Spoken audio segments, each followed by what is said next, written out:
जितनी अधिक रात्रि होगी, जितनी नीरवता होगी, बांसुरी का स्वर उतना ही अधिक दिव्य वातावरण को मधुमय बना देता है। तो वृंदावन की जो दिव्य शोभा है, उस शोभा का दर्शन करके, लता पताओं का दर्शन करके, वृक्षों का दर्शन करके श्याम सुंदर का हृदय इतना आह्लादित है कि सहज ही वे त्रिभंग ललित हो गए। और जैसे ही उन्होंने अपने अधर पर बांसुरी को पधराया, चुकूज वेणु, बांसुरी बज उठी। ठाकुर जी ने बजाई नहीं, वो बज उठी बांसुरी। और जब बांसुरी बज उठी, कैसी बांसुरी, तद ब्रज स्त्रिय आश्रुत्य वेणुगीतम स्मरोदयम् काश्चित् परोक्षं कृष्णस्य स्वसखीभ्योन्मवर्णयत्। वह बांसुरी की ध्वनि, वो बांसुरी की मीठी तान जैसे ही श्याम गोपियों के कान में पड़ी, तद ब्रज स्त्रिय आश्रुत्य, ब्रज गोपियों ने जब उस बांसुरी की मधुर तान को सुना, वेणु गीत को सुना, वो वेणु गीत कैसा था, स्मरोदयम, श्री कृष्ण से मिलन की जो तीव्र कामना है, उस कामना रूप काम को जगाने वाला था। श्री कृष्ण मिलन की व्याकुलता को उत्पन्न करने वाली वो बांसुरी की स्वर लहरी थी। उसको गोपियों ने सुना तो गोपियां प्रेम में बेसुध सी हो गई। अब देखिए यहां झांकी, गोपियां चारों ओर बैठी हैं और एक सुंदर रत्न मंडित, सुवर्ण मंडित, सुकोमल मखमल जड़ी पीठिका पर श्री राधा रानी विराजमान है और राधा रानी के चारों ओर गोपियां विराजमान हैं और सबके कान में बांसुरी की ध्वनि सुनाई पड़ रही है। ठाकुर जी गिरिराज जी की तरहटी में गैया चरा रहे हैं, पर बांसुरी की आवाज सब महलों में बैठी हुई, राधा रानी के चरण प्रांत में बैठी हुई गोपियों के कान में बांसुरी की ध्वनि पड़ रही है। सब बेसुध सी हो रही हैं। उस समय बांसुरी की तान सुन करके स्वसखीभ्यः अन्ववर्णयत, यहां स्पष्ट है, अपनी सखियों से वह बांसुरी की माधुरी का, वेणु माधुरी का वर्णन करने लगी। ये कौन है अपनी सखियों से जो वर्णन कर रही है? ये राधा रानी है, ये साक्षात श्री राधा रानी। वेणु गीत का आरंभ ही श्री राधा रानी के दिव्य भावों से होता है। स्वसखीभ्यः, अपनी सखियों से वे वर्णन करते हुए बोली। और ये जो श्लोक हम बोलने जा रहे हैं, ये श्लोक साक्षात श्री राधा रानी के मुखारविंद से प्रकट है। आहा,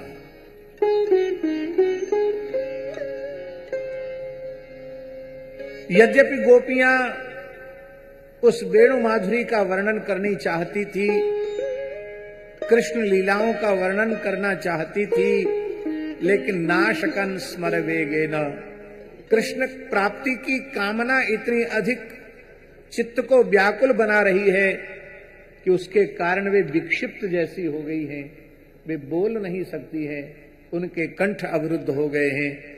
और उस भाव समाधि में डूबी हुई गोपियों से राधा रानी अपनी सखी ललिता, विशाखा, रंग देवी, सुदेवी, चित्रा, तुंग विद्या आदि सखियों से कह रही हैं, अरे सखी देखो तो सही, हमारे प्राण जीवन धन श्याम सुंदर कितने सुंदर हैं।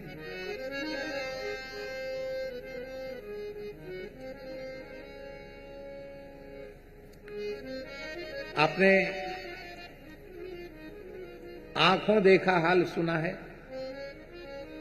सुना है? जगन्नाथ जी का रथ यात्रा महोत्सव होता है तो रेडियो पर जगन्नाथ जी का आंखों देखा हाल आता है। 15 अगस्त 26 जनवरी का आंखों देखा हाल रेडियो से प्रसारित होता है। तो हम लोग तो नहीं देखते ना वहां, अब तो टीवी में सब देखने लग गए हैं। जब टीवी नहीं थी तो रेडियो ही साधन था। तो हम लोग ट्रांजिस्टर खोल लेते थे, रेडियो खोल लेते थे, अपने निकट वाला स्टेशन लगा लेते थे और रेडियो खोल दिया, तो वो पूरा का पूरा आंखों देखा हाल का प्रसारण हम सुनते थे। ऐसा होता था कि नहीं होता था? अब हम तो वहां उपस्थित नहीं है। उपस्थित वो है जो देख रहा है, देख करके बोल रहा है, और उसकी आवाज सीधे प्रसारण में आपके ट्रांजिस्टर से उसकी आवाज प्रसारित हो रही है। ध्यान में आई बात? हम क्या कहना चाहते हैं? हम ये कहना चाहते हैं कि ठाकुर जी गैया चरा रहे हैं गिरिराज जी की तलहटी में, और वहीं बांसुरी बज रही है, और राधा रानी अपने महल में सखियों के बीच में विराजमान है, लेकिन वो दृश्य की दूरी दूरी नहीं रह गई, वो आंखों देखा जैसा हाल देख रही हैं। अर्थात उनके जो भावमय देह हैं वे वस्तुतः भगवान श्री कृष्ण के निकट पहुंच चुके हैं, और अपने भावमय दिव्य देह से अपने प्राण जीवन धन की झांकी का दर्शन कर रही हैं, वेणु माधुरी का श्रवण कर रही हैं, और उस भावमय देह से जो देख रही हैं वो इस यंत्र के समान उस भाव का प्रसारण इस देह के माध्यम से हो रहा है। जैसे हमारा ट्रांजिस्टर बजने लग जाता है और हम उसको सुनते हैं, ऐसी गोपियों के देह से वो भाव प्रकट हो रहे हैं। ये राधा रानी का भाव है। अरे सखियों देखो तो सही, हमारे प्रियतम कितने सुंदर लग रहे हैं। ये श्लोक तो आप सबको याद जरूर होगा, और नहीं होगा तो होना चाहिए, क्योंकि श्लोक साक्षात मादनाख्य महाभाव का स्वरूप जो श्री राधा रानी है उनके श्री मुख से निर्गत ये श्लोक है। श्री चैतन्य महाप्रभु के संबंध में श्रवण किया जाता है कि वे जब इस श्लोक का श्रवण करते थे तो गंभीर मूर्छा में चले जाते थे। प्रछन्न भक्त पुंडरीक के पास जब श्री गौरहरि ने अपने पार्षदों को भेजा और उन्होंने जब यही श्लोक गायन किया तो प्रछन्न भक्त पुंडरीक भी मूर्छित होकर के गिर गए थे। ये ऐसा अद्भुत रसमय भाव है। बरहा पीडम नटवर बपुः कर्णयो कर्णिकारम् बिभ्रदवास कनक कपिशम वैजयंती चमाला रंध्रा वेणो रधर सुधया पूरयन् गोप वृंदै वृंदारण्यम् स्वपद रमणम् प्राविशत् गीत कीर्ति।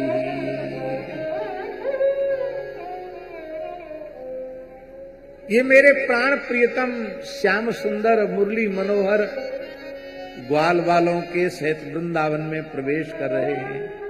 ग्वाल वाल उनके यश का, उनकी कीर्ति का गान कर रहे हैं। उस समय ये मेरे प्रियतम कितने सुंदर लग रहे हैं। बरहा पीडम, उनके सिर पर मयूर पिच्छ का मुकुट है। ये मयूर पिच्छ का मुकुट क्यों है? ये मयूर एक बहुत विलक्षण प्राणी है भगवान की सृष्टि का। ये काम विकार से शून्य है। मोर में, मयूर में काम विकार नहीं होता।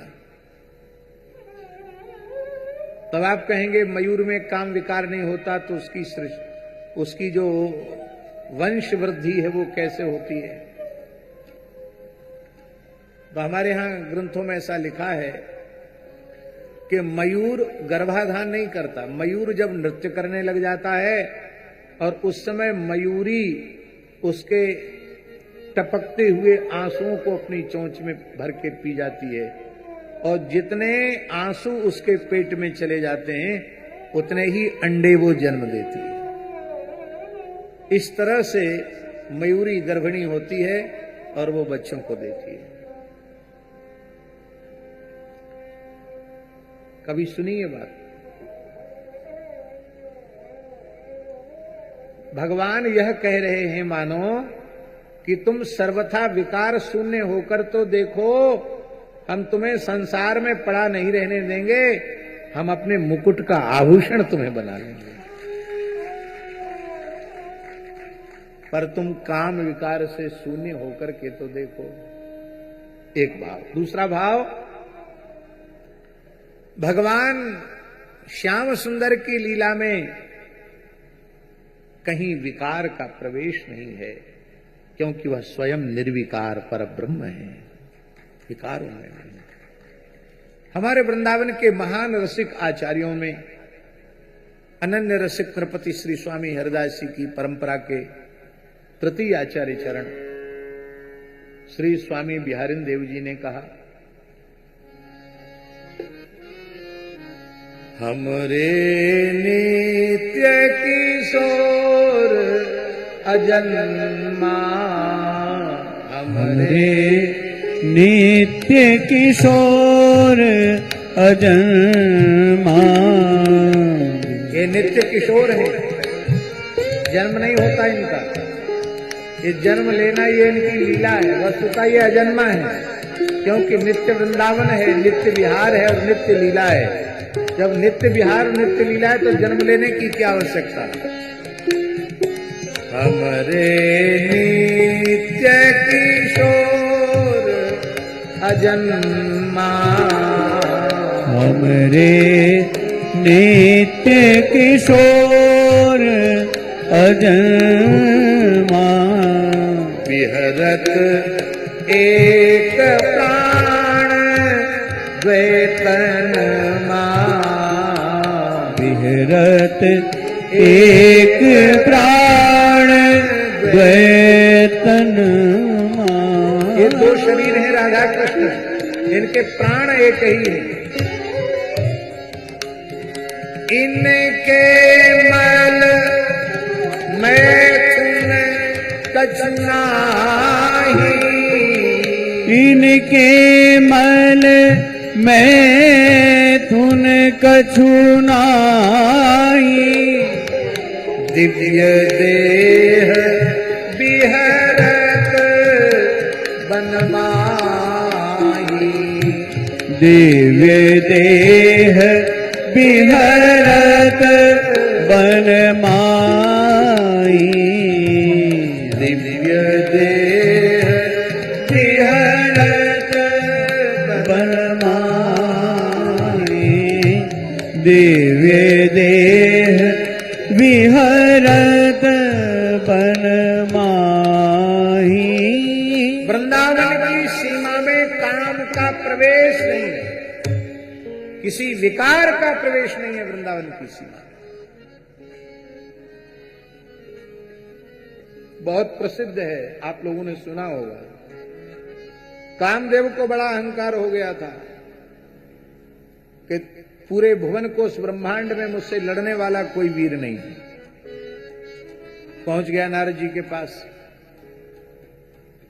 या तो लड़ने वाला कोई वीर बताओ, नहीं तो खुद दो दो हाथ करो। नारद जी बोले, तुमने पहले एक बार तमाशा कर दिया हमारा,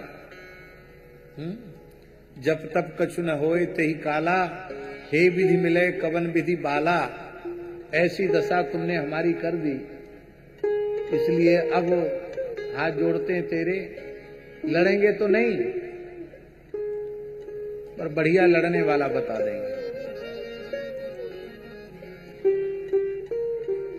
ऐसा लड़ने वाला बताएंगे कि तेरी खुजली सदा सर्वदा के लिए शांत हो जाएगी। कौन है लड़ने वाला? बोले हैं वो वृंदावन बिहारी श्याम सुंदर श्री कृष्ण। अच्छा, क्या कर रहे हैं? बोले इस समय शरद पूर्णिमा है, बंसीवट के नीचे खड़े होकर बंसी बजाने वाले हैं, महारास करेंगे, अनंत कोटि गोपियों के सहित महारास करेंगे। यदि उनको तुम पराजित कर सको तो ही तुम विजयी माने जाओगे। उसने मन में सोचा कि किशोर अवस्था है और अनंत अनंत अतीव सुंदरी गोपियां हैं, उनके बीच में तो हमारे बाण बहुत जल्दी चलेंगे। काम आया। भगवान ने कहा 2 तरह का युद्ध होता है, एक किले का और एक मैदान का, तू कौन सा लड़ेगा? बोले किले का युद्ध तो यह है कि मैं समाधि लगाकर बैठ जाऊं और तू अपने पंचवाणों का प्रयोग कर, फिर भी मेरा चित्त क्षुब्ध न हो तो समझना मैंने किले की लड़ाई जीत ली। और मैदान की लड़ाई ये है कि बीणा मुरज मृदंग आदि दिव्य वाद्य बजेंगे, अपूर्व सुंदरियां व्रजांगनाएं और साक्षात श्री राधा रानी मेरे साथ नृत्य करेंगी, रास विलास करेंगी और तुम अपनी संपूर्ण शक्तियों का प्रयोग करना, काम वाणों का प्रयोग करना, फिर भी किसी के भी चित्त में विकार पैदा न हो तो समझना मैदान की लड़ाई जीत ली। कामदेव बोला किले की लड़ाई तो हमने बहुत जीती है, कितने महात्माओं की समाधि भंग की है, शंकर जी की भी समाधि भंग कर दी। मैदान की लड़ाई अब तक नहीं लड़ी है, मैदान की लड़ाई लड़ूंगा। भगवान ने कहा तो तैयार हो जा। बोले हम तो तैयार ही हैं, हमारे धनुष पर प्रत्यंचा चढ़ी हुई है, 5 बार हमने ले रखे, तुम तैयार हो जाओ। ठाकुर जी बोले भाई तैयार भयो। ठाकुर जी ने भी बंसी बजाई नहीं, अपनी फेंट से बंसी निकाल के त्रिभंग ललित होकर जैसी अधर पर रखी और मुस्कुराकर तिरछी चितवन से काम को देखा, काम बेहोश हो गया, चारों खाने चित्त हो गया, मूर्छित हो गया काम। भगवान हंसने लगे, बोले बड़ा भारी डींग हाँक रहा था मैं लड़ूंगा लड़ूंगा लड़ूंगा, हैं? अभी तो कोई बाजा ही नहीं बजा, अभी श्री जी के नूपुरों की ध्वनि तो इसके कानों में पड़ी ही नहीं, अभी ब्रजांगनाओं का पंचम स्वर तो इसके कान में पड़ा ही नहीं है, और ये इसकी ये दशा हो गई। कोई कहे कि मैं बहुत बड़ा वीर हूं, सीमा पर लड़ने हमको भेज दो, अब विजय बिल्कुल पक्की, हमारे में इतनी शक्ति है कि विजय तुम्हारी राष्ट्र की विजय पक्की होगी। इतनी डींग हाके और एक पटाखा की आवाज सुन के उसके कपड़े बिगड़ जाएं, बेहोश हो जाए, तो उसको वीर समझा जाएगा क्या? उसको वीर तो नहीं समझा जाएगा। तो अभी तो कुछ हुआ ही नहीं, बेहोश हो गया। भगवान ने कामदेव की टांग पकड़ी और उसको घुमाकर वृंदावन की सीमा के बाहर फेंक दिया। वृंदावन की सीमा में कोई विकार नहीं। आप लोग कहेंगे हम तो वृंदावन में रहते हैं, हमको वहां क्रोध भी आता है, काम भी आता है, लोभ भी आता, मोह भी आता है। भैया तुम बाहर से तो वृंदावन में रह रहे हो, लेकिन अभी भीतर वाले वृंदावन में तुम्हारा प्रवेश नहीं है। ध्यान में यही बात, बाहर शरीर भी वृंदावन में रहे और हमारा अंतःकरण भी वृंदावन में रहे। ये वृंदावन क्या है?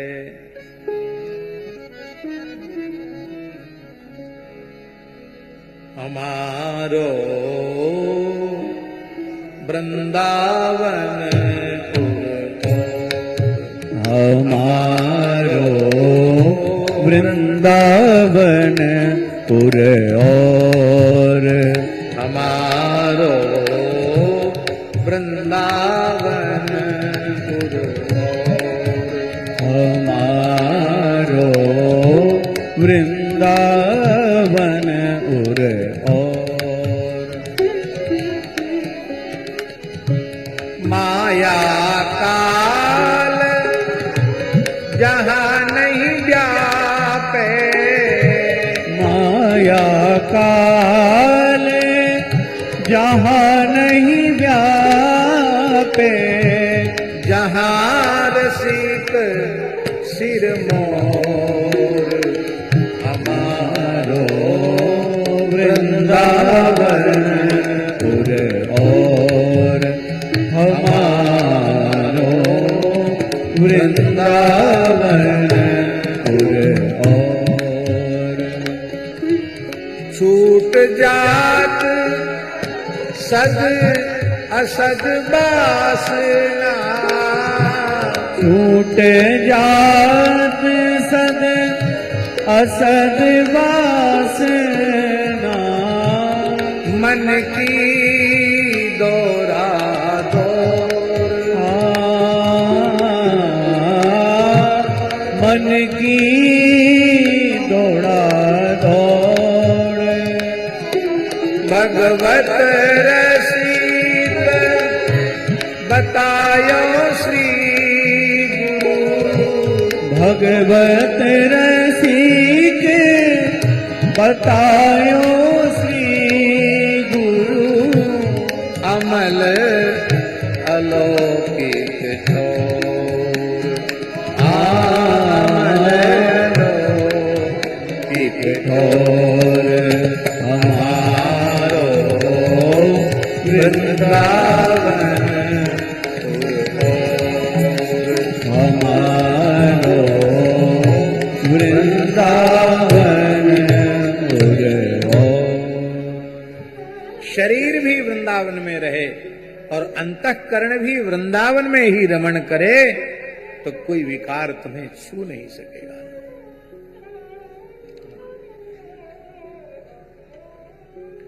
ये मयूर वही मयूर है जो श्री राधा रानी के का क्रीड़ा मयूर है। श्री गहुवर निकुंज में श्री राधा रानी बैठ करके जब अपने प्राण प्रियतम श्री कृष्ण के नाम रूप गुण लीला का चिंतन करती हैं, गान करती हैं, वीणा बजाकर गान करती हैं, तब ये मयूर पंख फुला करके नाचने लग जाता है। जब बहुत अधिक व्यथित होती हैं तब यह मयूर श्री राधा रानी का संदेश लेकर के श्याम सुंदर के निकट पहुंचता है और श्याम सुंदर की दशा देख करके उनके मुखारविंद से श्री राधा नाम रूप गुण लीला का कीर्तन सुनकर आनंदित होकर नाच उठता है। नाचते हुए उस मयूर के प्रेम में विभोर होने से एक एक पंख गिरते चले जाते हैं और श्री ठाकुर जी एक एक पंख को उठाकर अपने मुकुट का श्रृंगार बनाते चले जाते हैं। इसलिए वो साधारण मयूर नहीं है, राधा रानी के करकमल का स्पर्श प्राप्त हुआ दिव्य मयूर है।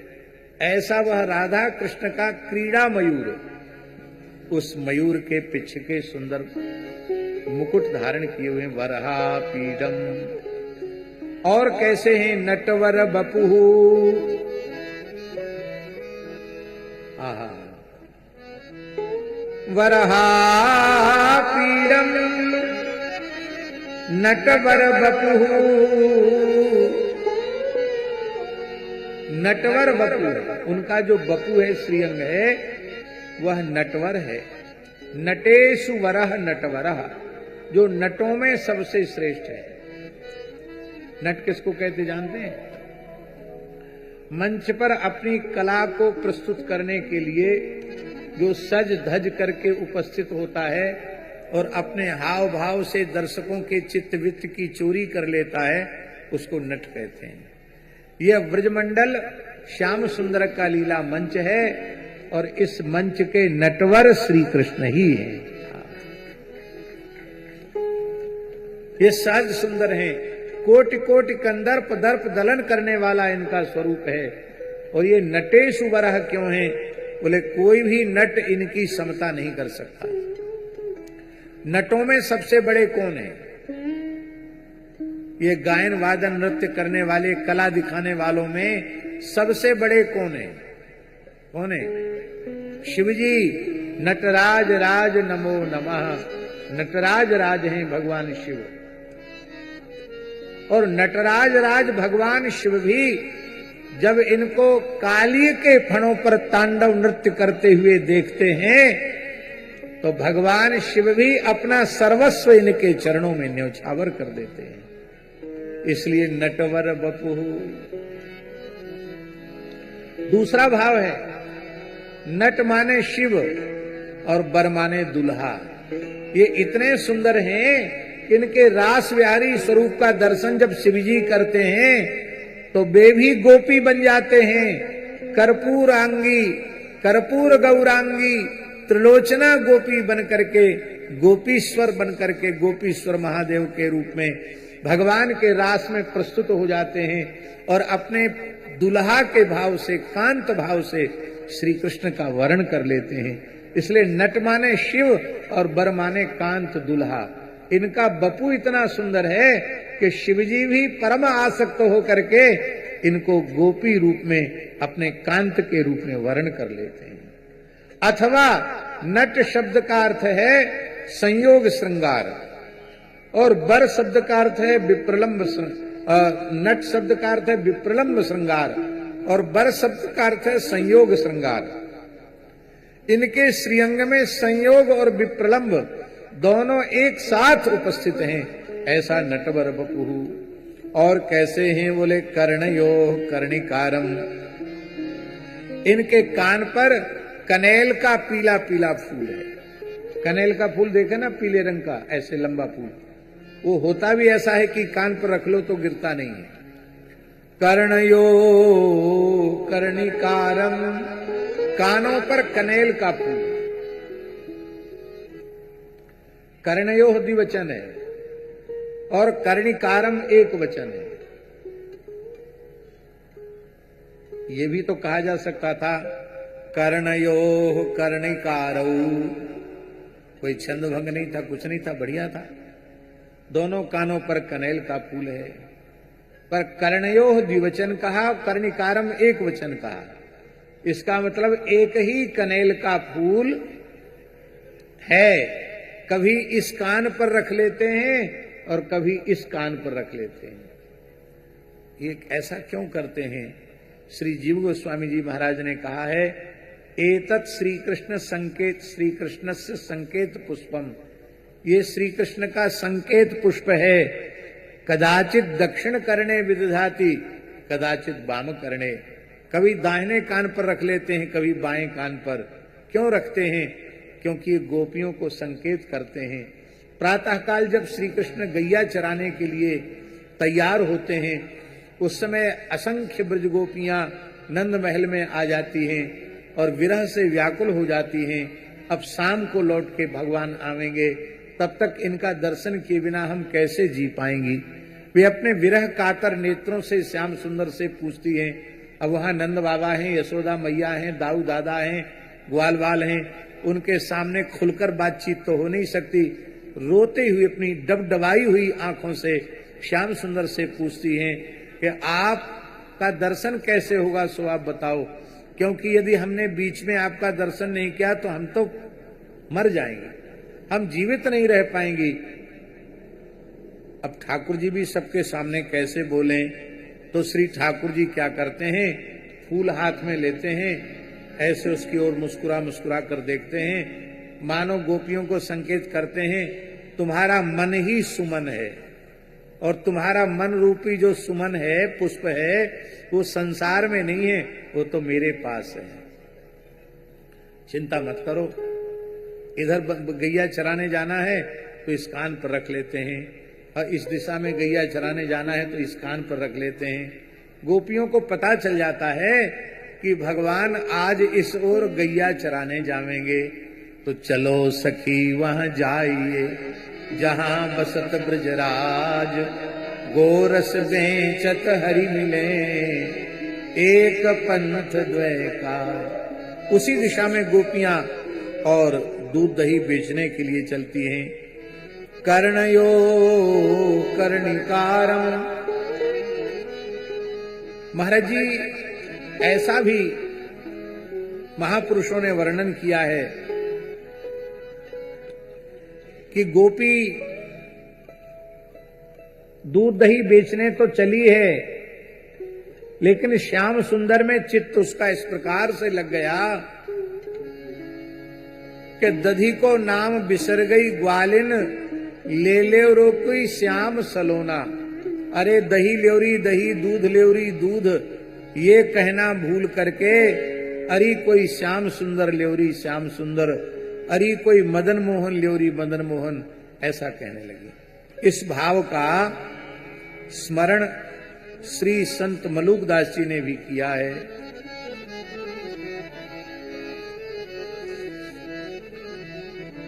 ग्वालिनी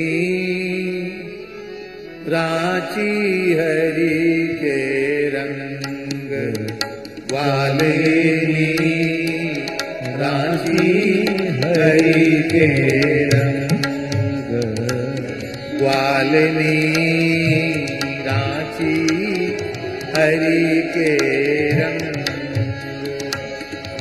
देह सुरती सब बीसरी,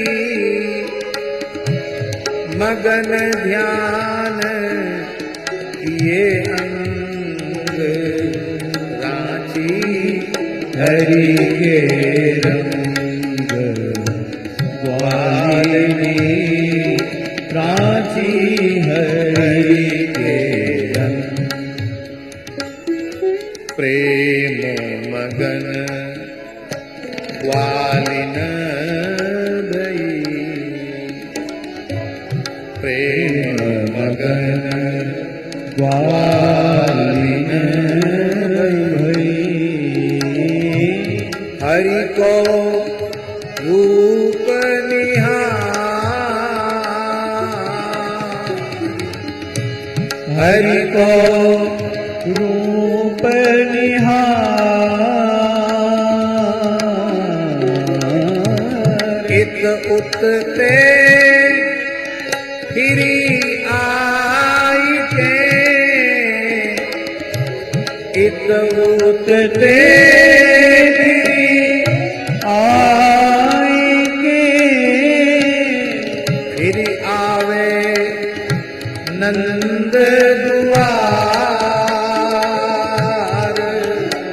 फिर आवे नंद दुआर, ग्वालिनी रांची हरि के रंग, ग्वालिनी रांची हरि के रंग।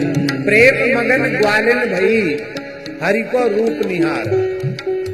इत उठते फिर आए के फिर आवे नंद द्वार।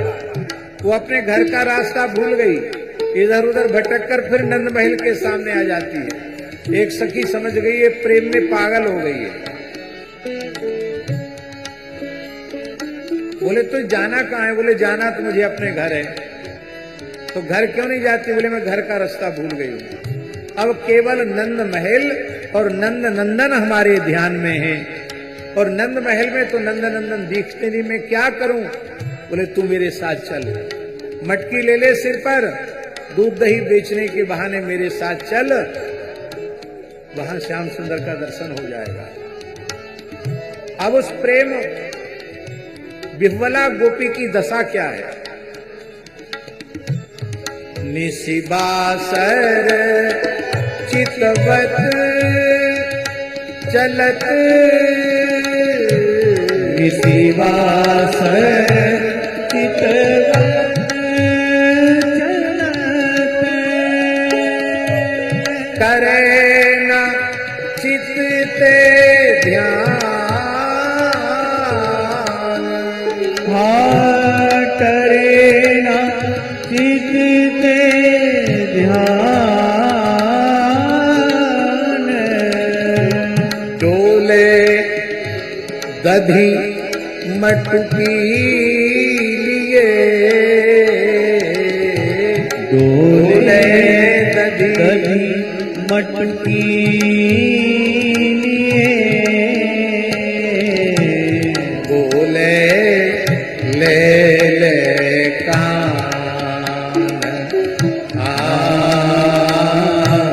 बोले ले ले कान लो, श्याम सुंदर लो।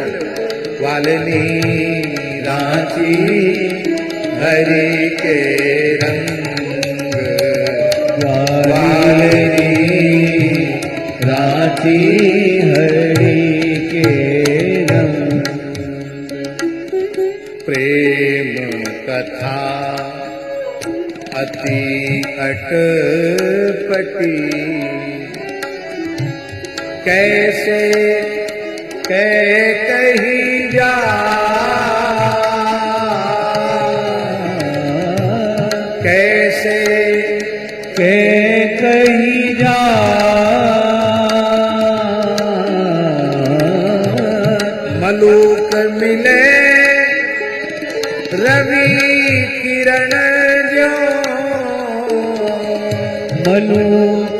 मिले रवि किरण ज्यों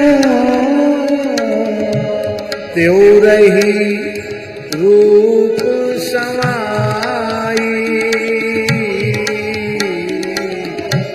त्यों रही रूप समाई, ग्वालिनी राजे हरि के रंग,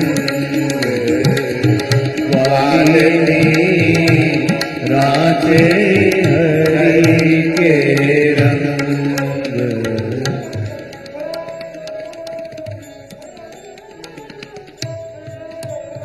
तो कर्णयो कर्णिकारम, और कैसा बिभ्रद वासः कनक कपिशम, सजल नील मेघ के समान अंग कांति है, उस पर सुनहला पीतांबर बहुत शोभायमान हो रहा है, और कंठ में वैजयंती माला है। ये वैजयंती माला क्या है? 5 प्रकार के पुष्पों से गूंथी हुई माला ही वैजयंती माला है। तो ये 5 प्रकार के पुष्प कौन कौन है? तुलसी, कुंद, मंदार, पारिजात और सरोरुह। ये 5। ये सरोरुह तो सामने उपस्थित है, कमल, कमल को सरोरुह कहते हैं। तुलसी, कुंद, मंदार, पारिजात और सरोरुह, इन 5 प्रकार के फूलों से गूंथी हुई माला को वैजयंती माला कहते हैं। ये 5 के रंग भी अलग अलग होते हैं। ये वस्तुतः प्राकृत पुष्प नहीं है। ये जो भगवान की भाव की बगीची है, उस बगीची में भक्त पुष्प हैं। शांत भाव के जो उपासक भक्त हैं वे श्वेत पुष्प हैं, वे कुंद हैं। दास्य भाव के जो भक्त हैं वो मंदार हैं। सख्य भाव के जो भक्त हैं वो तुलसी हैं, हरी हरी, लिपटे ही रहते ठाकुर जी से। वात्सल्य भाव के पारिजात हैं, और माधुर्य भाव के भक्त कमल हैं। ये सब एक ही भक्ति के सूत्र में गूंथे हुए हैं, और सबके सब ठाकुर जी के श्रीअंग से लगे हुए हैं। इसलिए ठाकुर जी के एक रस के उपासक भक्त नहीं है, विविध रसों के उपासक भक्त हैं। कोई शांत रस का उपासक, कोई दास्य रस का। वैसे तो सभी रस भक्त में होते हैं, किंतु किसी में प्रधान शांत रस, किसी में प्रधान दास्य रस, किसी में प्रधान वात्सल्य रस, किसी में प्रधान सख्य रस, और किसी में प्रधान माधुरी रस होता है। यही भगवान के पुष्प बनकर के भगवान के श्रीअंग पर शोभायमान हो रहे हैं। इन भक्त रूपी पुष्पों की माला भगवान धारण किए हुए हैं, वैजयंती माला। ये चरण चुम्बनी माला है। भगवान बार बार इन भक्तों की माला को, भक्त पुष्पों की माला को अपने वक्षस्थल पर धारण करना चाहते हैं, अर्थात उनका आलिंगन करना चाहते हैं। पर भक्त दैन्य भाव के कारण श्री ठाकुर जी के चरणों का चुंबन करना चाहते हैं। ये जो गुच्छ जो है, उसका जो झुमका है फूलों का, वो जो बार बार चरण चूम रहा है, मानो वे पुष्प करें हमको तो अपने चरणों में ही जगह दीजिए। हाँ हाँ। रंध्रान वेणोरधर सुधया पूरयन गोप वृंदई। रंगमंच पर अभिनय करते हुए श्रेष्ठ नट के जैसा सुंदर वेश है, और त्रिभंग ललित होकर के बांसुरी को अपने अधरामृत पर, अधरामृत के रस से पूरित कर रहे हैं, भर रहे हैं, और वृंदावन में विचरण कर रहे हैं, गोचारण कर रहे हैं। किस वृंदावन में? तो वृंदावन का विशेषण है वृंदारण्यम स्वपद रमणम। स्वपद रमण, स्वपद रमण के कई अर्थ हैं। भगवान के चरण स्पर्श से रमणीय जो वृंदावन है, ऐसा सौभाग्य अन्यत्र किसी भूमि को प्राप्त नहीं है जो सौभाग्य ब्रजभूमि को प्राप्त है। संपूर्ण ब्रजलीला में ठाकुर जी ने अपने चरणों में कोई पादत्राण धारण नहीं, कोई जूती धारण नहीं की। अब हम लोग तो थोड़े दूसरे ढंग के हो गए हैं।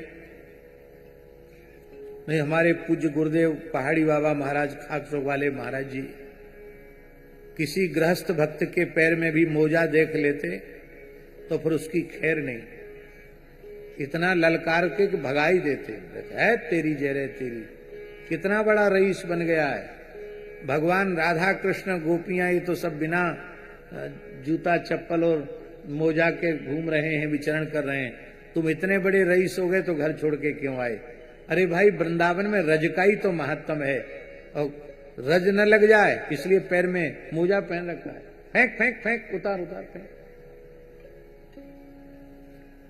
हमारे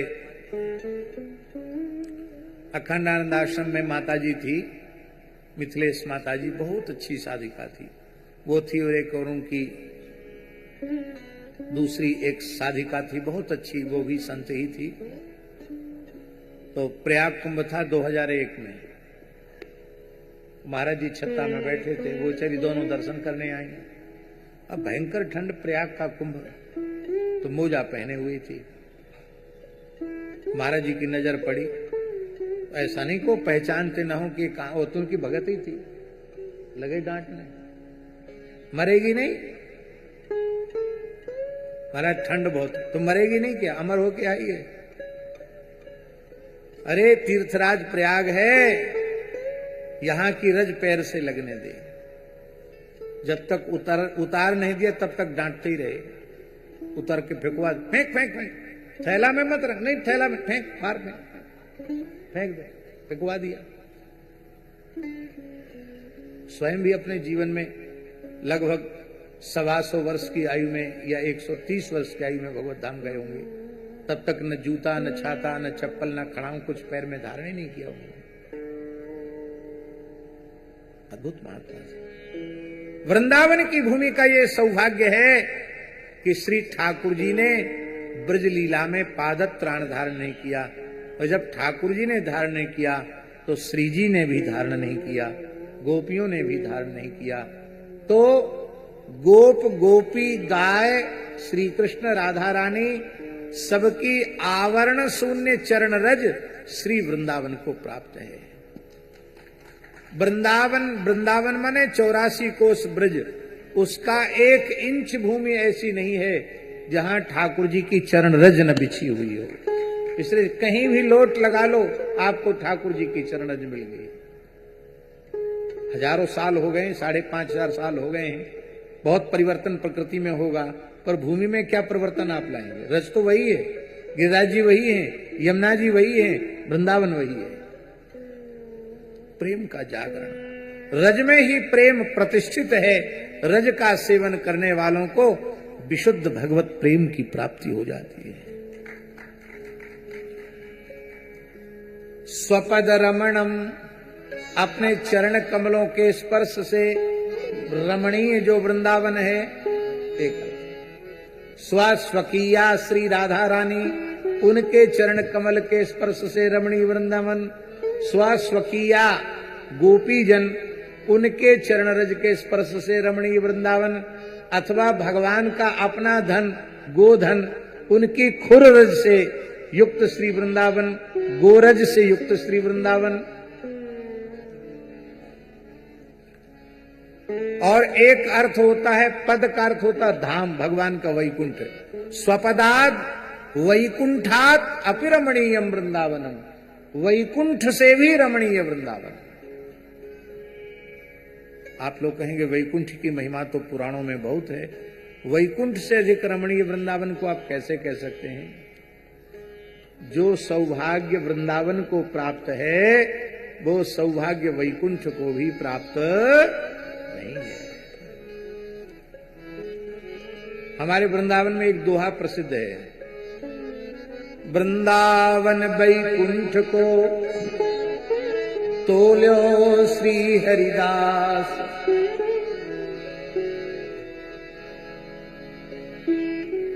भारी सो भूपर रहो, हल्को गयो आकाश। जब तराजू पर कोई चीज आप तोलते हैं तो जो वजनदार होती वो नीचे रह जाती, जो हल्की होती ऊपर चली जाती। कहते वैकुंठ हल्का हो गया वृंदावन की महिमा के आगे, इसलिए वृंदावन इस धरती पर प्रतिष्ठित है। धन्य है वृंदावन। जो वैकुंठ श्रेष्ठ है, पर वैकुंठ में गोचारण लीला नहीं हो रही है, वैकुंठ में माखन चोरी लीला नहीं हो रही है, वैकुंठ में महारास क्रीड़ा नहीं हो रही है। वो ऐश्वर्यमय धाम है, और ये वृंदावन भगवान का दिव्य माधुर्यमय धाम है। इसलिए वैकुंठ से वेदिक रमणीय वृंदावन। वैकुंठ को बिना आवरण के चरण तल के स्पर्श का सौभाग्य प्राप्त नहीं है, पर वृंदावन की भूमि को आवरण शून्य चरण तल का स्पर्श प्राप्त है।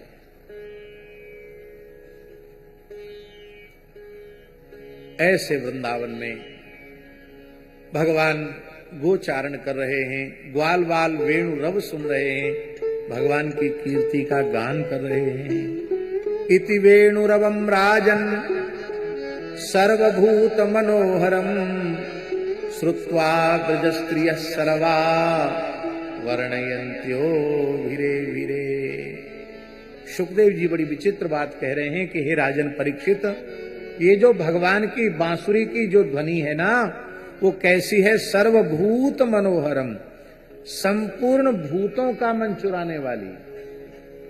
ध्यान दें, यहां सर्व प्राणी मनोहरम नहीं है, सर्वभूत मनोहरम। भूत का अर्थ है केवल चेतन प्रकृति नहीं, जड़ प्रकृति को भी अपनी ओर आकृष्ट करने वाला ये बंसी का स्वर है। पृथ्वी जल तेज वायु आकाश, इनको भी अपनी ओर आकृष्ट करने वाली ये बंसी है। भैया, जिनमें चित्त नहीं लोग मानते हैं, उनमें भी नया चित्त पैदा करके उनके चित्त को चुरा लेती है ये बांसुरी। फिर जो चित्तवान है, प्राणवान है, भला उनका चित्त ये बांसुरी क्यों नहीं चुराएगी? सर्वभूत मनोहरम श्रुत्वा ब्रजस्त्रिय सर्वा। इस वेणु रव को सुनकर के वर्णयन्त्या, इस वेणु माधुरी का वर्णन करने लगी, और वर्णन करते करते अभिरे भिरे, अभिरे भिरे का अर्थ है वो वर्णन करते करते श्याम सुंदर का आलिंगन करने लगे।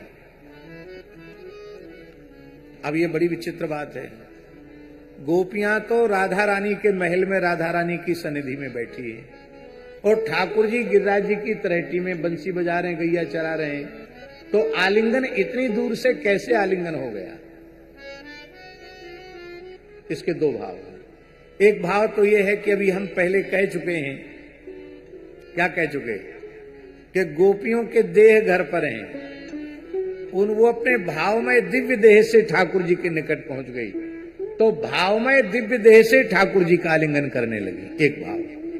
दूसरा भाव ये है कि उनकी वृत्ति इतनी अधिक कृष्णमयी हो गई कि उनको कृष्ण के अतिरिक्त दूसरा कुछ भी दिखाई देना बंद हो गया। इसलिए एक गोपी को दूसरी गोपी गोपी के रूप में नहीं दिखाई पड़ती, उसे कृष्ण के रूप में ही दिखाई पड़ती है, और वो कृष्ण मानकर उसका आलिंगन करती है। तो गोपियां परस्पर एक दूसरे को कृष्ण के रूप में देख करके आलिंगन करने लगी। वर्णयन्त्यो भिरे भिरे, वर्णयन्त्यो भिरे भिरे। गोप्य ऊचुः अक्षणवता फलमिदं न परं विदामः सख्यः पशूननु विवे सयतोर्वयस्यै वक्त्रं ब्रजेश सुतयो रनुवेणुदुष्टम् यैर्वा निपीतमनुरक्त कटाक्षमोक्षम्।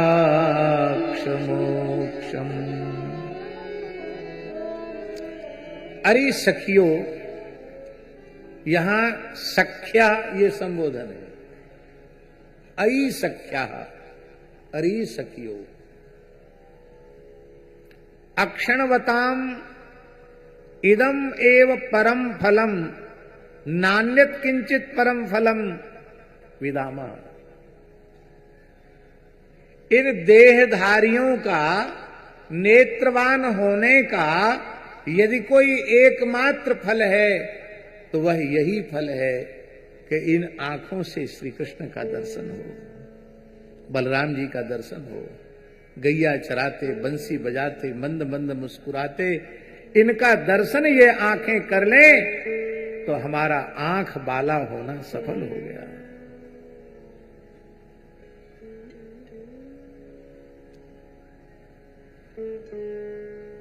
इन इंद्रियों में, हमारी जितनी इंद्रियां हैं, उन इंद्रियों में सबसे अधिक खतरनाक घातक इंद्रिय है दृगिंद्रिय। आंखें सबसे अधिक खतरनाक है।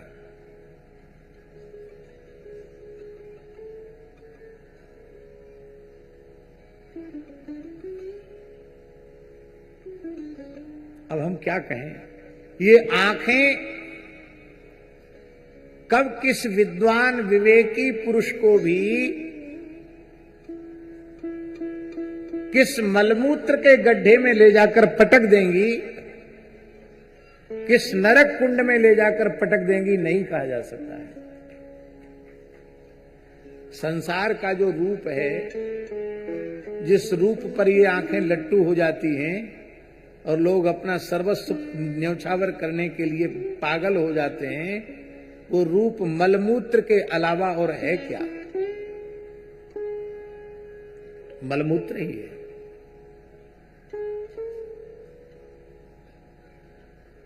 यदि इन आंखों से श्री कृष्ण दर्शन नहीं हुआ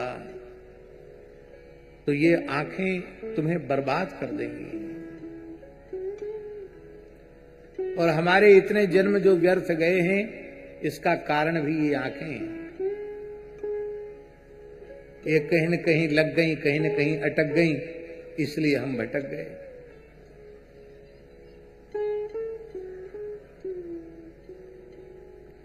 वृत्ति को सबसे अधिक चंचल करने वाली इंद्रिय नेत्र हैं।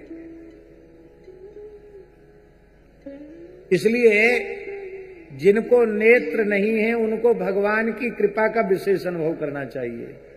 इसलिए अनुभव करना चाहिए कि भगवान ने हमको अंतर्मुखता सहजी दे दी। बाहर की दुनिया देखेंगे नहीं तो भीतर वाले अपने ठाकुर जी से बातचीत करेंगे। मेरे प्यारे मोहना, नैन झाप तो ही ले, ना मैं देखूं और को तो ना तो ही देखन दे। इसीलिए ध्यान दें, इसलिए जप के समय, ध्यान के समय प्रायः आंख बंद करने की परंपरा। क्यों आंख बंद करने की परंपरा? ये आंखें ज्यादा भटकाएंगी। बहुत से लोग कहते हैं कि महाराज जी जप में मन नहीं लगता, मन बहुत बदमाशी करता है, इधर उधर भटकता है। वैसे चाहे भले ही थोड़ी देर शांत रह जाए, माला हाथ में लेती तूफान शुरू।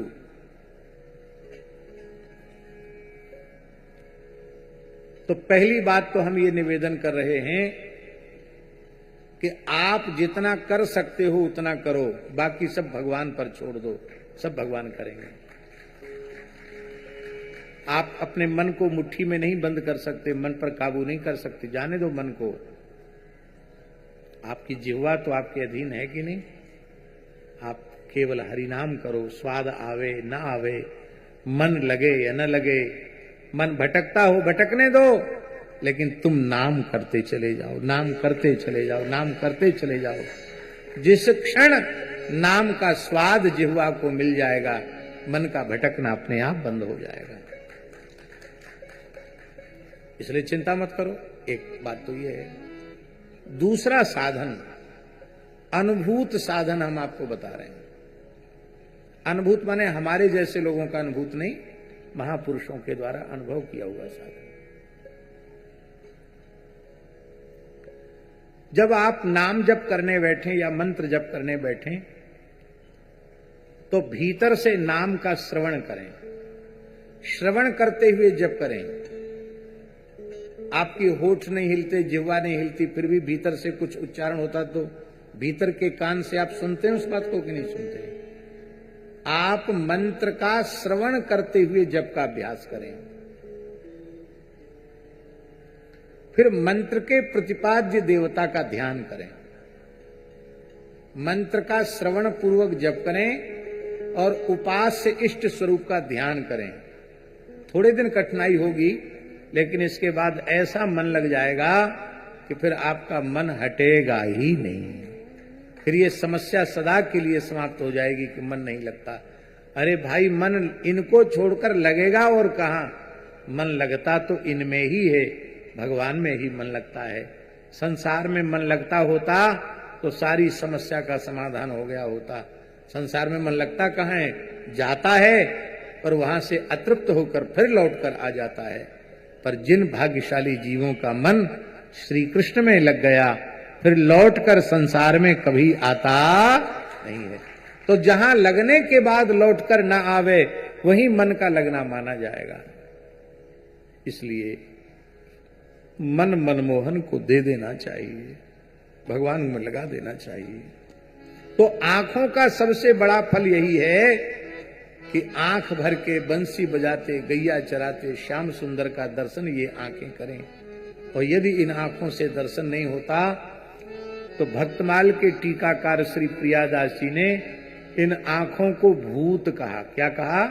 भूत। दृग भूत से छुड़ाए दिए। श्री बिल्व मंगल जी महाराज 7वीं 8वीं शताब्दी में हुए। बिल्व मंगल जी महाराज रसिक संतों में सबसे पुराना काल इन्हीं का है, जिनका ग्रंथ कृष्ण करणामृत है। श्री बिल्व मंगल जी महाराज दाक्षिणात्य ब्राह्मण थे, वो शास्त्रों के बड़े भारी विद्वान थे।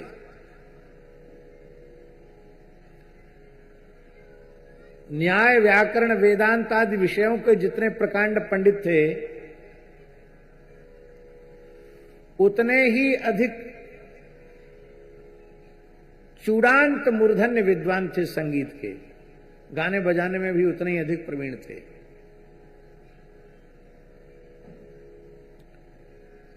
और बड़े पवित्र आत्मा वेदज्ञ ब्राह्मण थे।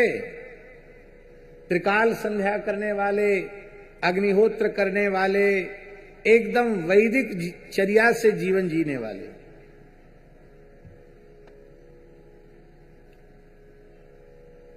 उस समय चिंतामणि नाम की एक वेश्या थी, जो अपूर्व सुंदरी तो थी ही, संगीत विद्या उसकी बड़ी अद्भुत थी। तो प्रायः संगीत वालों में यह होता है कि अरे भाई वहां चलो सुन के आओ, देखो क्या गाते हैं।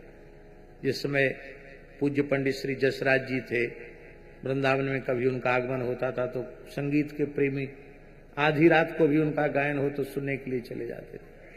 पंडित श्री भीमसेन जोशी जी, नाम होता कि नहीं, उनका बड़े लोगों का नाम होता है। तो उनको सुनने की इच्छा, संगीत में जो थोड़ी भी रुचि रखते हैं उनका मन होता कि हम सुनने जाएं। तो बिलमंगल जी ने सुना कि बहुत सुंदर गाती है, बहुत बढ़िया नृत्य करती है। तब मन में तो इनके था ही, अपने संगीत प्रेमी मित्रों के आग्रह से वे भी उसके यहां उसके गान तान को सुनने के लिए गए।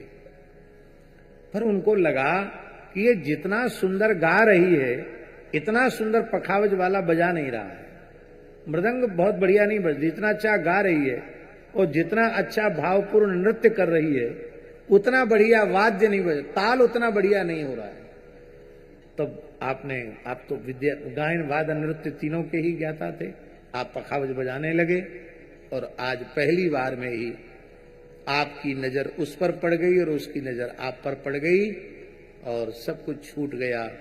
और अंत में ये स्थिति हो गई कि वे उस चिंतामणि के प्रेम बंधन में ऐसे बंध गए कि अपना घर छूट गया, परिवार छूट गया, पिताजी को सदमा हो गया, पिताजी भी इसी सदमे में चले गए, शरीर छूट गया पिताजी का। इनकी पत्नी वेश्या के यहां आई, रोते हुए कहा कि संस्कार तो बिना इनके पिताजी का होगा नहीं, मेरे ससुर जी का संस्कार, कुछ समय के लिए दे दो इनको, हमको ले जाओ। बिलमंगल जी चले गए, संस्कार तो कर दिया पिताजी का, लेकिन रात होते ही चिंतामणि की याद इतनी सताई कि वे, वर्षा का समय था, तुंगभद्रा नदी उफान पर थी, कृष्णवेणा नदी, दक्षिण की बात है, दक्षिण भारत की कृष्णवेणा नदी उफान पर थी, बाढ़ पर थी, और रात्रि के समय बिल्वमंगल वहां से चल पड़े। बिजली कड़क रही है, बादल गरज रहे हैं, पतिव्रता पत्नी पीछे पीछे, कहां जा रहे हो इतनी रात्रि को, लेकिन एक नहीं सुनी, और पत्नी ने भी पीछे से नदी में प्रवेश किया, वो भी निष्प्राण हो गई। और आप कैसे भी, लोग तो ऐसा कहते हैं कि अपनी पत्नी के ही शव को ये पहचान नहीं पाए, उसी का सहारा लेकर के नदी पार हुए और पहुंचे अर्धरात्रि को। तो अर्धरात्रि को जब ये पहुंचे तो किवाड़ बंद था, तब कैसे भीतर जाएं, तो एक काला सर्प लटक रहा था। उस सर्प को इन्होंने सर्प के रूप में नहीं देखा, इतनी वृत्ति चिंतामणि में लगी हुई थी, उसी को रस्सा समझ करके पकड़ करके और ऊपर चढ़ गए। ऊपर चढ़कर जब कूदे तो पानी बरस रहा था, नीचे पानी आंगन में भरा हुआ था, उसमें गिरे, आवाज हुई तो चिंतामणि आई, उसने दीपक जलाया तो देखा ये तो बिल्वमंगल जी हैं। तब उसने कहा, चिंतामणि ने कहा, छी छी, बिल्वमंगल किसने तेरा नाम रख दिया है? तू तो महाअमंगल की मूर्ति है। इस शरीर में क्या रखा है? मलमूत्र का शरीर है, हड्डी मांस चमड़े का शरीर है, इसमें तेरी इतनी आसक्ति? इससे एक अंश प्रेम भी, इसका एक अंश प्रेम भी यदि श्री कृष्ण के चरणों में तेरा हो जाता तो तेरा जीवन सफल हो जाता। अब तेरी तू जाने, तू तो पागल है, तेरी तू जाने। मैं तो प्रातःकाल होते ही भजो जुगल किशोर, मैं युगल किशोर वृंदावन चंद्र का भजन करूंगी। अब तेरे जैसे मोहग्रस्त पागल के साथ मुझे नहीं रहना। बिल्वमंगल जी की फिर भी आंखें नहीं खुली। अरे बोले, तुम क्या कह रहे हो? तुम्हारी बातें समझ में नहीं आ रही है। तुमने हमको नौका भेज दी, तुमने हमको रस्सी लटका के रखा, तो न रस्सी थी, वो तो सर्प था, नौका नहीं, वो तो मृत शरीर था। अब इनको भी वैराग्य हुआ और उसने कहा, अब हम प्रातःकाल होते ही भजन में लगेंगे। इन्होंने कहा, तब हम भी अब भजन में ही लगेंगे। और दोनों के जीवन की दिशा सर्वथा मुड़ गई और तीव्र गति से भजन में लग गए। सोमगिरी नाम के भगवत प्राप्त सदगुरु से आपने दीक्षा ली और दीक्षा लेकर चिंतामणि से कहा कि अब हमारा तुम्हारा इतने समय का ही साथ था, अब एक साथ रह के भजन नहीं होगा, अब तुम अलग भजन करो और मैं अब वृंदावन की ओर जा रहा हूं। आप वृंदावन की ओर चल पड़े। तीव्र विरह था और तीव्र वैराग्य था और वृंदावन के मार्ग पर चल रहे थे। एक गांव में होकर के निकले, प्यास लगी, एक कुएं पर पानी पीने के लिए खड़े थे और वहां एक नई नवेली सुंदरी स्त्री पानी भरने आई। आज उसके अद्भुत रूप को देख करके बिल्वमंगल जी की वृत्ति फिर नीचे गिर गई और वे उसके पीछे लगे लगे फिर आ गए उसके घर तक। माताओं में ये शक्ति बहुत होती है, भगवान शक्ति स्वरूपा तो है ही है। माताएं किसी व्यक्ति की नजर को बहुत जल्दी भांप लेती हैं, ये हमको किस नजर से देख रहा है। पुरुष वर्ग नहीं पहचान पाता, माताएं पहचान लेती हैं क्योंकि ये शक्ति स्वरूपा है। वो समझ गई कि इनकी दृष्टि अच्छी नहीं है, मेरे पीछे लग के आए। गृहस्वामी ने पूछा ये कौन है बाबा जी? अरे बोले क्या है, मेरे पीछे पीछे लग के आए हैं। पर वो गृहस्थ पता नहीं कैसा संतों में श्रद्धा रखने वाला था। उसने कहा संत हमारे द्वार पर पधारे हैं तो हमें स्वागत करना चाहिए। बड़े प्रेम से चरणों में प्रणाम किया, चरण धोए, सुंदर आसन पर बिठाया और कहा कि मैं क्या सेवा करूं। आपको फिर ग्लानि होने लगी। सब कुछ छोड़कर वृंदावन की ओर चला और इन आंखों ने फिर हमको यहां ले जाकर पटक दिया, अटका दिया। आप दुखी हो गए, कुछ बोले नहीं। तब उस गृहस्थ ने अपनी पत्नी से कहा, ये तुम्हारे साथ चल के आए हैं, तुम जाकर पूछो, शायद तुमसे कुछ कह दें। वह अपूर्व सुंदरी तो थी ही, सजी धजी सुंदरी आई और उसने कहा, बाबा क्या चाहिए? आपने कहा, माता प्रणाम, इस बालक को और किसी वस्तु की आवश्यकता नहीं। भाव परिवर्तन हो गया। अब इस बालक को किसी वस्तु की आवश्यकता नहीं, 2 सुई ले आओ, मोटी मोटी सुई ले आओ। वो ले आई बेचारी और आपने उसके देखते देखते अपने दोनों नेत्रों को फोड़ लिया। दोनों नेत्रों से रक्त की धार बह चली। वह देवी चीखी चिल्लाई, गृहस्थ साहब महाराज ये आपने क्या कर लिया? आपने अपने दोनों नेत्र फोड़ लिए। कहा, हमने नेत्र नहीं फोड़े हैं, दीर्घ भूत से छुड़ाए दिए। 2 भूत हमारे पीछे पड़े थे, इन भूतों से पिंड छुड़ा दिया। एक भूत किसी के पीछे पड़ जाए पर देखो क्या हालत होती है।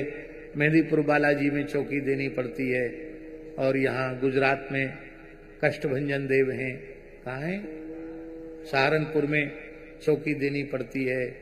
अथवा इस समय बागेश्वर बाबा के यहाँ बहुत भूत प्रेत वालों की भीड़ है, वहाँ भी हाजिरी देनी पड़ती है। जाना पड़ेगा भाई, इस तरह की बीमारी होगी तो जाना पड़ेगा, जहाँ इलाज होता वहाँ जाना पड़ेगा। एक भूत पीछे पड़ जाए तब, और 2 भूत 24 घंटे पीछे पड़े तब उसकी क्या हालत होगी। ये भूत है, भूत। इनका भूत उतरता ही तब है जब इन्हें भगवत साक्षात्कार हो जाता है, भगवत दर्शन, तो ही तो भूत उतरता है।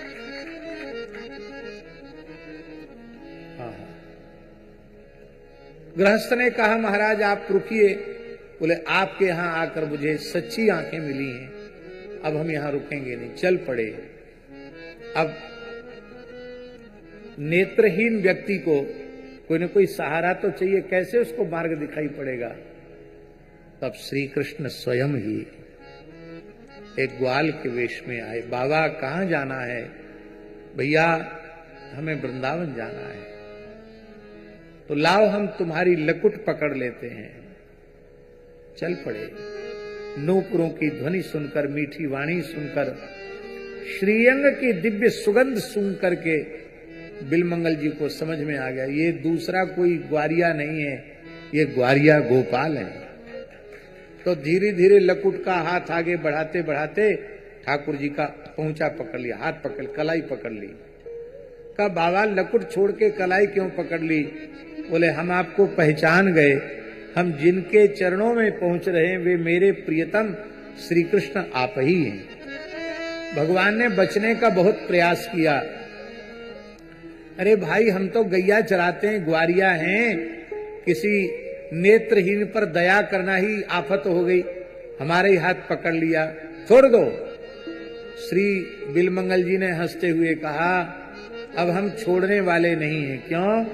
बोले, अंधों की पकड़ बहुत तेज होती है, हम पकड़ लेते तो छोड़ते नहीं हैं, हम छोड़ने वाले नहीं हैं, आप मेरे प्रभु ही हैं और इस निर्जन वन में कोई दूसरा मार्ग दिखाने वाला नहीं हो सकता।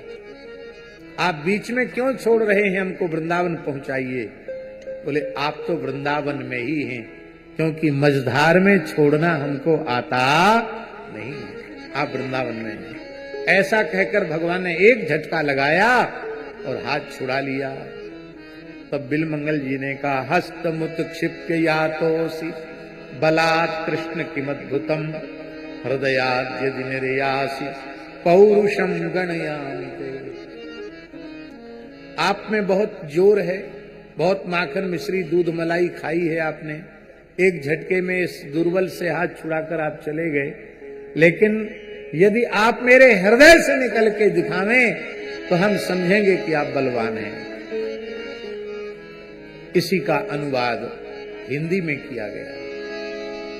बाह छुड़ाए जात हो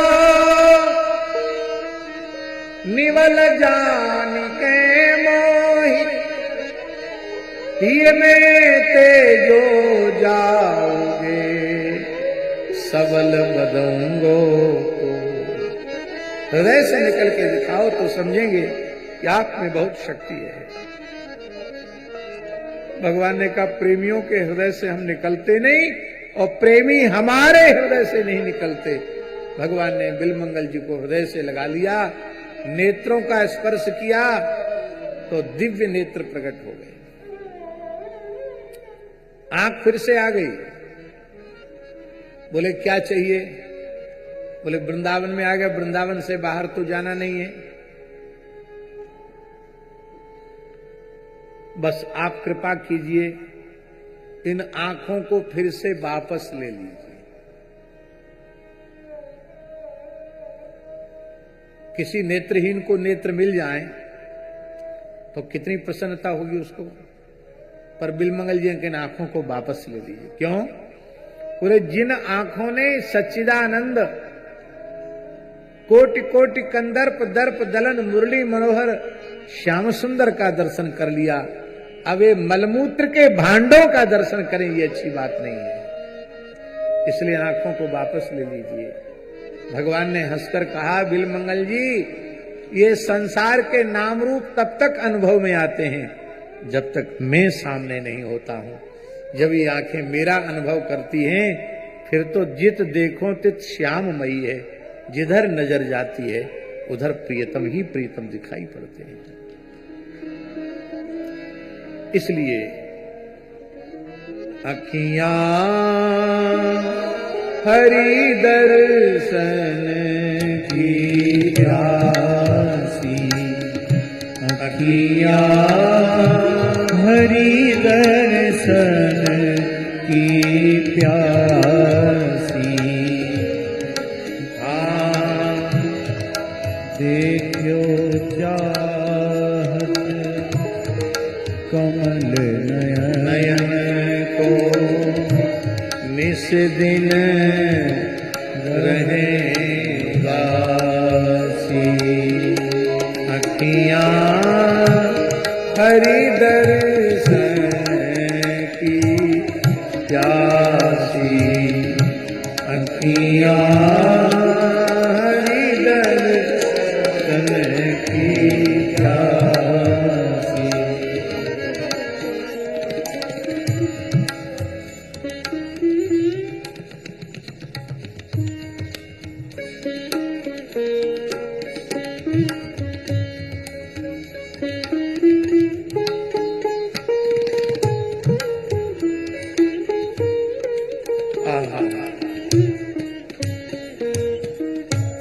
दर्शन को नैना तपे बचन सुनन को कान, मिलवे को हीरा तपे जिए के जीवन प्राण।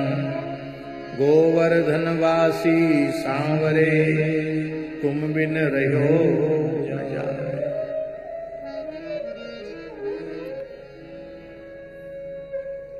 ये कैसे हो हमारे जीवन में? इसके कई साधन हैं। पहला साधन है आहार शुद्धि।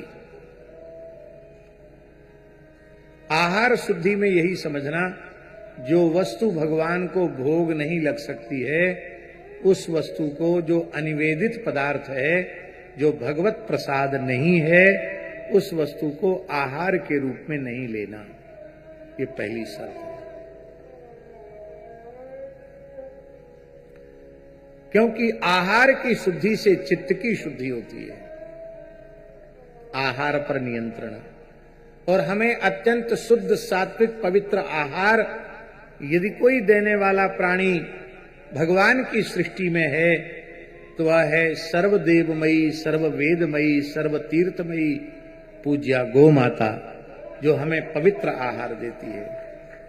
गो कृषि अन्न और गो दुग्धान्न गव्य, इनको लेकर के और आप अपना जीवन का निर्वाह करें। ये आहार शुद्धि बहुत जरूरी है। आहार शुद्धि के बिना बात नहीं बनती।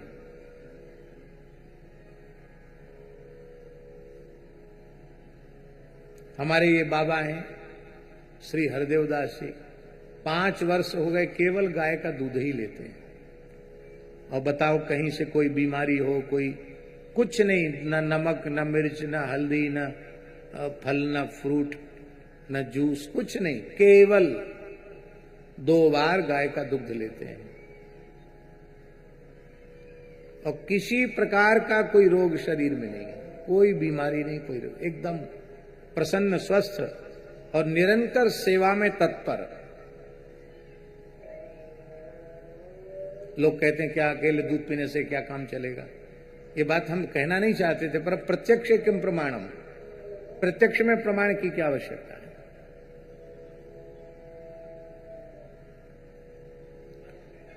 है? हाँ, और एकादशी तो निर्जल।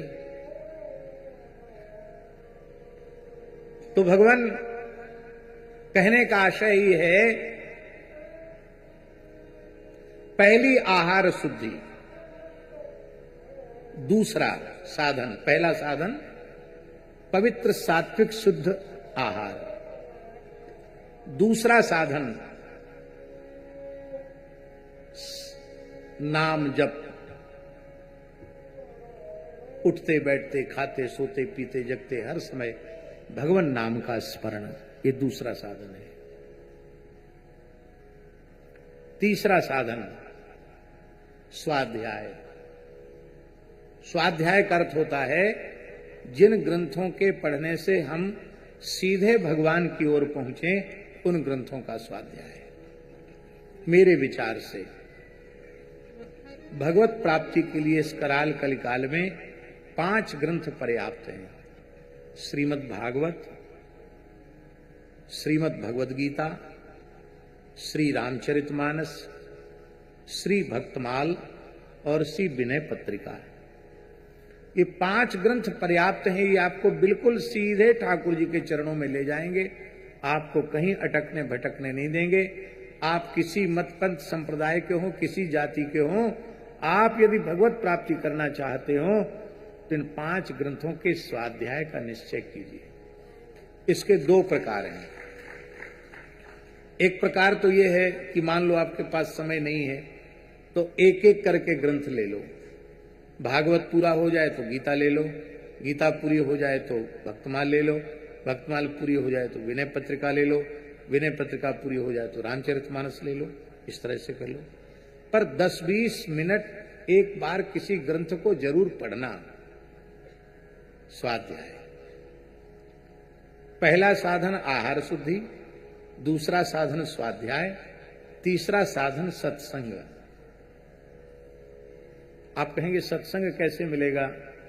इस अंश में हम विज्ञान को बहुत धन्यवाद देते हैं कि आज भी आप चाहें तो पूज्य श्री हनुमान प्रसाद पोद्दार जी भाई जी की वाणी यंत्र के माध्यम से सुन सकते हैं। तमाम महान सेठ श्री जयदयाल गोयनका जी के प्रवचन भी सुन सकते हैं, लोगों ने संग्रह करके रखे हैं। डोंगरी जी की वाणी सुन सकते हैं। अनेक महापुरुष हैं। आपकी जिसमें श्रद्धा हो उन संत की वाणी को विज्ञान के माध्यम से भी सुन सकते हैं। हमारे कैलाश जी कहाँ गए, दिखाई नहीं पड़ रहे हैं। ये कैलाश जी ने बड़ा परिश्रम करके एक संत वाणी नाम का, क्या कहते, संत वाणी नाम से एक यंत्र बनाया है। उस यंत्र में बहुत कथाएं हैं, खूब सत्संग की सामग्री है। और गीता प्रेस ने तो कल्याणकारी इतना साहित्य पूरे संसार को दिया है कि हम जीवन भर पढ़ते रहें तो भी पूरा नहीं होगा। इतनी कल्याण की बातें शेठ जी ने, भाई जी ने, स्वामी जी ने सबको बता दी हैं। अब केवल उन्हें मानने की आवश्यकता है, उन पर चलने की आवश्यकता है। अभी हम यहाँ के बाद 20-21 तारीख को ऋषिकेश में रहेंगे, क्योंकि कल्याण पत्रिका अपने 100 वर्ष पूर्ण कर रही है। कल्याण पत्रिका का शताब्दी उत्सव है, यहां से जाकर उसमें सम्मिलित होना है। भारतवर्ष के और भी अनेक महापुरुष पहुंच रहे हैं। कल्याण पत्रिका आज भी अपने पुराने गौरव में, अतीत के गौरव में आज भी सुप्रतिष्ठित है। बहुत लाभ लोगों को, माने हम तो ये कहेंगे कि इस देश में जो कुछ धर्म सदाचार बचा है, इसमें गीता प्रेस की बहुत बड़ी महत्वपूर्ण भूमिका है। इन महापुरुषों ने बहुत कुछ हमको सत्संग के माध्यम से दिया है। और सबसे बड़ी बात है, किसी संप्रदाय का दुराग्रह नहीं है, मनुष्य मात्र के कल्याण की बात कही गई। इसलिए हम फिर से ये बात कह रहे हैं, कुछ ऐसी संस्थाएं भी पैदा हो गई हैं जो कहती गीता प्रेस का साहित्य मत पढ़ो। हमारी समझ में नहीं आता है कि किस आधार पर ऐसा कहते हैं गीता प्रेस का साहित्य मत पढ़ो। भैया, गीता प्रेस ने वैदिक हिंदू सनातन धर्म को बहुत दिया है, आज भी दे रहा है, आगे भी देता रहेगा। तो राम जी स्वाध्याय, पहला आहार शुद्धि, दूसरा स्वाध्याय, तीसरा सत्संग। प्रत्यक्ष जब संत उपलब्ध हो तो प्रत्यक्ष, नहीं तो यंत्र के माध्यम से। अरे वैसे समय नहीं मिलता है, रास्ता चलते वाणी सुनते हुए जाना, सुनते हुए आना। 2 घंटे 3 घंटे के समय कथा सुनते सुनते बढ़िया कट जाएगा। जिह्वा से नाम जप होता रहेगा, कान से कथा श्रवण होती रहेगी। चौथा साधन है, वो है साधु संग। क्या? साधु संग। आप लोग कहेंगे साधु संग हमको कैसे मिलेगा? संग शब्द का अर्थ क्या होता है? संग शब्द का अर्थ आसक्ति होता है। संग माने आसक्ति। इसका अर्थ है संत में प्रीति, संत में आसक्ति ही संत संग है। सताम प्रसंगान मम वीर्य संविदो भवंति हृत कर्ण रसायना कथा तज्जोषणा दास्वप वर्ग वर्तमनि श्रद्धा रतिर भक्तिर अनुक्रमिष्यति। भगवान कपिल ने कहा, जब जीव सत्पुरुषों में आसक्ति करता है, साधु पुरुषों में प्रेम करता है, हरिभक्ति परायण पुरुषों में प्रेम करता है, तो मम वीर्य संविदो भवंति हृत कर्ण रसायना कथा, उससे मेरे पराक्रम का बोध होता है, मेरे प्रभाव मेरे स्वभाव का बोध होता है, मेरी कथाएं कर्ण के माध्यम से हृदय में जाती हैं, भवरोग को समाप्त कर देती हैं।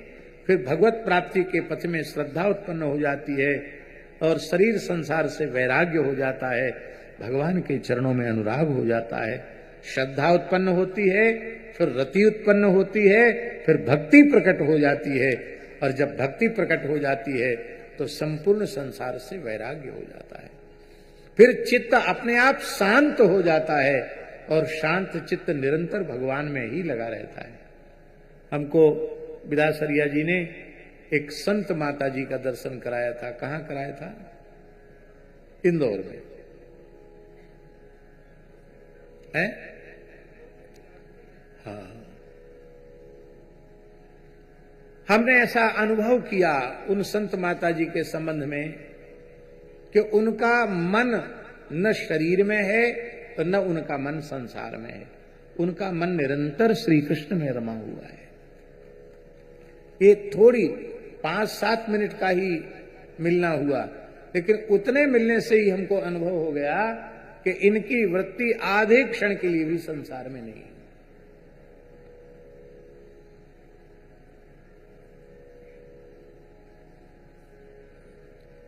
भक्त्या पुमान जात विराग इंद्रियात, जब वैराग्य हो जाता है शरीर संसार से, इंद्रियों का जो स्वाभाविक प्रवाह विषय की ओर जा रहा है वो जब रुक जाता है, चित्त शांत हो जाता है।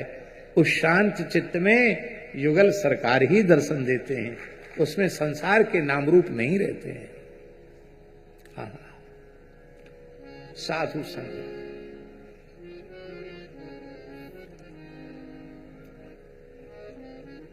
जो साधु संग से मिलेगा वो अपने साधन से और अपने पुरुषार्थ से नहीं मिलेगा। हमारे गीता वाटिका गोरखपुर के बहुत अच्छे साधक संत श्री जयराम दास जी आकर विराजे।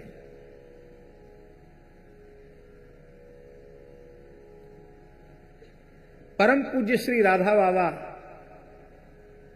उच्च कोटि के महात्मा थे, इसमें कोई संदेह नहीं, पर उनके जीवन में जो विलक्षण रस आया, विलक्षण प्रेम आया, भाव आया, वो साधु संग से आया। साधु संग क्या? प्रेम मूर्ति परम श्रद्धे श्री हनुमान प्रसाद पोद्दार जी का संग उनको मिला, और श्री पोद्दार जी ने बाबा को पहचाना और बाबा ने पोद्दार जी को पहचाना। गीता वाटिका से उनका जीवन चरित्र प्रकाशित है, पढ़ने योग्य है, पढ़ना चाहिए। साधु संग बहुत जरूरी।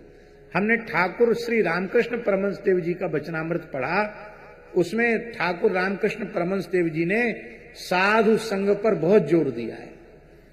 का प्रत्येक साधक गृहस्थ मनुष्य को चाहिए कि अपने व्यस्त जीवन का 10-20 दिन का समय ऐसा निकाले, सब छोड़ छाड़ के चला जाए संतों के पास और फक्कड़ ढंग से संतों के चरणों में रहे, वहां कथा सुने, संग करे। साधु संग से वह मिलता है जो अपने साधन और अपने पुरुषार्थ से नहीं मिलता है। कितने साधन हो गए? 4। अब शुद्ध आहार, नाम जप, स्वाध्याय, सत्संग, साधु, 5 हो गए। अब अंतिम बात बता रहे हैं, ये 5 आपने किए पर कुसंग का त्याग नहीं किया तो ये 5 साधन व्यर्थ हो जाएंगे। इसलिए आखिरी बात है कुसंग का त्याग। इसलिए नारद भक्ति सूत्र में देवर्षि नारद जी ने कहा, दुस्संगस्तु सर्वथा त्याज्य, कुसंग का सर्वथा त्याग करना चाहिए। कुसंग का त्याग। तजो मन हरि विमुखन को संग, जिनके संग कुमति मति उपजय, परत भजन में भंग, तजो मन हरि विमुखन को संग। कुसंग एक प्रकार का नहीं होता, कुसंग कई प्रकार का होता है। खान पान का कुसंग, वेशभूषा का कुसंग, व्यक्तियों का कुसंग, विचारों का कुसंग, सभी प्रकार के कुसंगों का त्याग करेंगे तो जीवन में सत्संग प्रभावी होगा।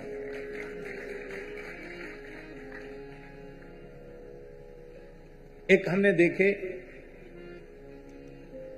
बहुत अच्छे कथा में प्रेम रखने वाले महात्मा, दक्षिण भारत का शरीर बहुत अच्छे, और हमने सुना कि वो मोबाइल में फिल्म देखने का बड़ा शौक उनको। तो हमसे किसी ने कहा कि सब जगह आपकी कथाओं में जाते हैं और ये देर से उठते हैं। हमने कि देर से क्यों उठते हैं?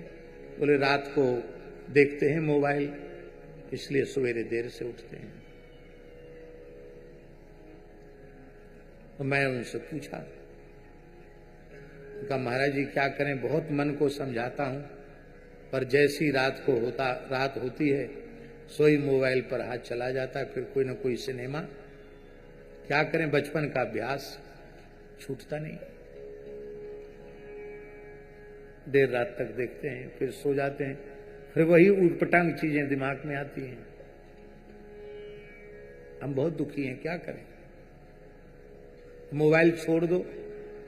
अरे बोले महाराज कितनी बार मोबाइल को नदी में फेंक दिया, कभी आग में डाल दिया, फिर थोड़ा पैसा आ जाता, फिर नया खरीद लेता हूं। और अब आपको पता चल गया है, अब मैं आपके निकट रहने लायक नहीं हूं, कह के चले गए, आज तक लौट के नहीं आए। शायद छूट गया होगा उनका, क्योंकि बहुत दुखी होकर के गए थे। माने कुसंग इतना बुरा होता है, उनका कोई निंदा के अर्थ में आप मत लेना, हम इसलिए कह रहे हैं कि इतना कुसंग चित्त में इतना प्रभावी होता है, व्यक्ति छोड़ नहीं पाता है। अच्छे भोले भाले महात्मा भी मोबाइल का कुसंग लग जाता है, उसको छोड़ नहीं पाता।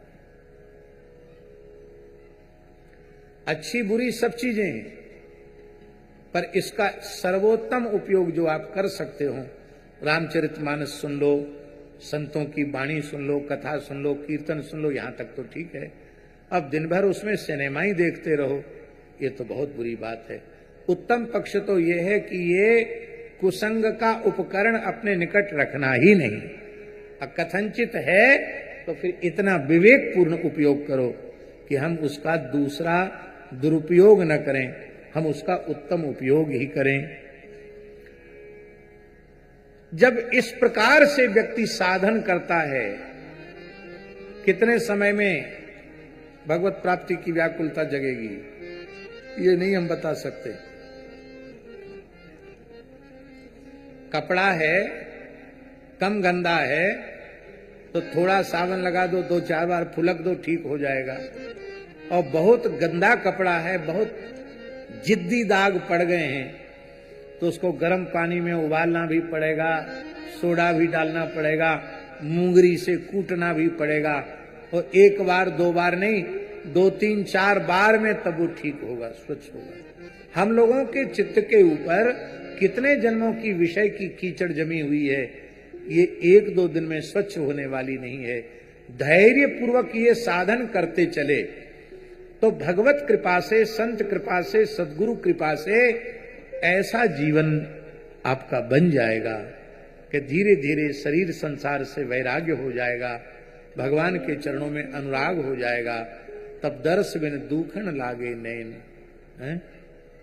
शब्द सुनत मेरी छतियां कांपे, भई छिमासी रैन, दर्श बिन दूखन लागे नैन।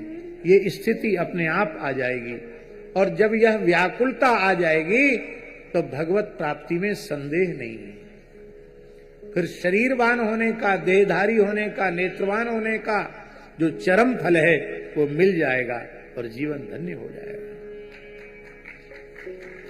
ये करना क्या करें, हमें बड़ी पीड़ा हो रही है कहते समय, हम आपको तो समझा रहे हैं लेकिन हमारा स्वयं का जीवन वैसा नहीं है। हम भगवान से प्रार्थना करते हैं, गुरुजनों से, आचार्य वृंदों से प्रार्थना करते हैं कि जो हम वाणी से कह रहे हैं ऐसा हमारा जीवन बन जाए।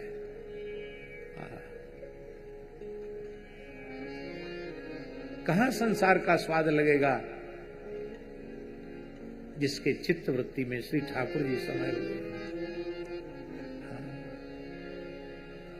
अभी हमको लगता बिना रोटी पानी कपड़ा के जिएंगे नहीं, तो मिलता रहेगा रोटी कपड़ा पानी। और जब मीरा जी के जैसा होगा, हरि बिन ना जियूं री माई, हरि बिन ना जियूं री माई,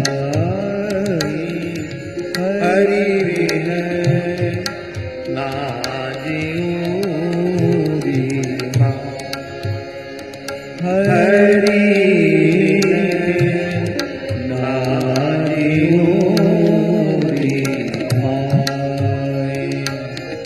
बिना हरि के जीवित नहीं रह सकते। हरि बिन ना जियूं री माई, हरि बिन ना जियूं री माई। जिस भाव का हम स्मरण कर रहे हैं, इसी भाव का श्री नामदेव जी महाराज का एक अभंग है, बहुत प्यारा अभंग है। हमको तो गाना आता नहीं अभंग। देह जावो अथवा राहो, राहो, देह जावो अथवा राहो, राहो, देह जावो अथवा राहो,